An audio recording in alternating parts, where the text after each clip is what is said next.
Everyone, my self कोमल पटेल और मैं आपको बताने जा रही हूँ कि हमारे यहाँ पे ये basic to advance nail art का कोर्स करने आए थे और आज हम लोग इनका रिव्यू जानेंगे कि उनको हमारे यहाँ कैसा लगा। Thank you ma'am.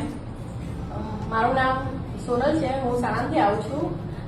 મારે નેલ આર્ટનો કોર્સ કરવાનો હતો। ત્યાં આજુબાજુ જોઈએ તો બોપલ છે, બોપલમાં સારા સારા નેલ સ્ટુડિયો છે। મેં ગૂગલ ઉપર સર્ચ કર્યું તો મેડમનું પહેલું આવ્યું, તો મેડમનું કામ બધું સારું હતું ગૂગલ ઉપરથી। પછી હું એમને મળવા ગઈ તો એમનો સ્વભાવ બી સારો હતો, તો પછી મેં ફરી બધે પણ મને ત્યાં જ ગમ્યું તો મેં એમના ત્યાં નેલ ક્લાસ ચાલુ કર્યા। 15 દિવસનો કોર્સ હતો। 15 દિવસ ક્યારે જતા રહ્યા મેં ખબર ના પડી, ખૂબ જ મજા આવી। નાની નાની વસ્તુ બધું અમને મેડમ ડિટેલથી શીખવાડતા હતા, કેવી રીતના કરવું। ભૂલ બી ઘણી વાર પડતી હતી। પહેલી વાર તો મને નેલનું કંઈ નોલેજ જ નહોતું, બટ ધીમે ધીમે બધું નોલેજ આવી ગયું, શીખી ગઈ। અત્યારે મને કોન્ફિડન્સ થાય છે કે હું બી સારા નેલ્સ બનાવી શકું છું। તો આ બધું મેડમ તેમજ તેમના સ્ટાફને આભારી છે। તો thank you ma'am. Most welcome.